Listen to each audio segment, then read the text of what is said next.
how to find and use a $100 promo code for Safeway. Whether you are stocking up on groceries or buying household items, these tips will help you save big. Now, start by searching for Safeway promo code or Safeway discount code on Google. This will lead you to various coupon websites and promotional offers.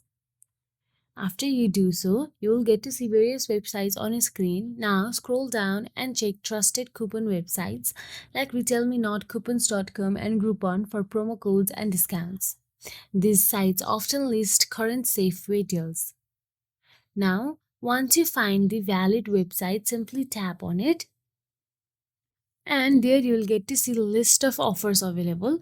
Now scroll down and look for the one which meets your choice.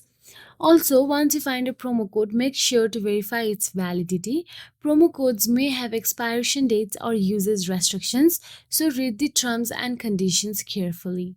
So now, once you find the offers option available there, tap on the view promo code option available. Then it will show you the promo code. Then all you have to do is copy the promo code and paste it in the checkout of your Safeway. So that is it. If you found this video helpful, please like, share and subscribe, and thank you so much for watching.